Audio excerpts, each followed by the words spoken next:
Well, get ready for one big rent party filled with live music. Lighthouse is throwing the bash Sunday at Meadowbrook Hall. The goal is to raise money to help people in need. Ryan Hertz with us now, the CEO of Lighthouse in Oakland County. Ryan, thank you so much for being here. Let's kick things off talking about what Lighthouse is for folks out there that don't know and what the mission is all about. For sure. Well, thanks for having me. So Lighthouse Michigan was formed as a result of a merger between South Oakland Shelter and Lighthouse of Oakland County in 2019. Our mission is building equitable communities to alleviate poverty. We work across Oakland County and in surrounding areas to respond to emergency basic needs crises, so emergency food, emergency shelter, eviction prevention, utility assistance, and other resources. And then we work with these households to help them achieve a greater degree of stability longer term.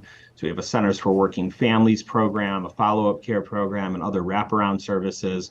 We provide transitional housing and permanent supportive housing. And then we also work on developing affordable housing and community development to address the systemic barriers in our community to alleviating poverty. Wow, you do so much work, and we know that it is critical to our community. So thank you for that. And let's talk about this event, because this is something you've had for 7 years now, which is quite a run. Talk about what a rent party is. What does it look like? Sure. So this is our 7th rent party, but rent parties have been around for over 100 years.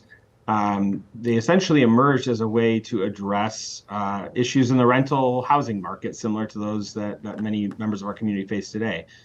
So in urban areas in the United States, when redlining was slowly lifting, Black families who would be moving into higher income areas would still have some rental gaps.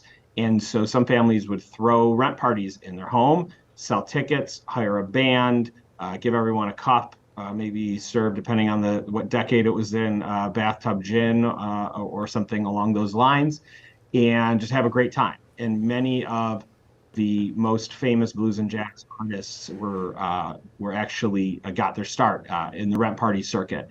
And so we borrowed from that tradition to try to address essentially this That's issue. amazing. I had no idea that it had a historical, traditional component to it, that it's something that's been happening for decades past.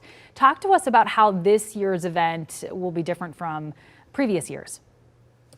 Sure. So our first years for the rent party, we're in partnership with a long-standing Lighthouse supporter and past board member, Patty Lynch, who folks might know in the community. He wears a variety of hats.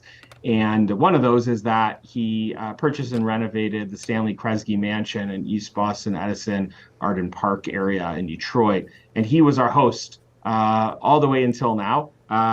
He recently had a new addition to his family. He and his wife, thank God, have a healthy young baby, and decided to ask us to maybe take a break from hosting this year. So we're moving it to Meadowbrook Hall for the year to see. That is so exciting. You know, we're on limited time here, but I want you to quickly talk about the musical lineup that people have to look forward to. Certainly. Well, our probably most popular act that performs every year, RJ Spangler and the Planet D No Net, a 9-piece big band. We also have the Satin Dolls performing. It's going to be a really great evening. Awesome. I cannot wait to hear all about it, and I'd really like to attend myself. Thank you so much for coming on and sharing this. Once again, the Lighthouse Rent Party Sunday at Meadowbrook Hall in Rochester, cocktail hour from 5 to 6, and then the event runs from 6 to 10. And if you need more information, just go to therentparty.org. Ryan, thank you so much.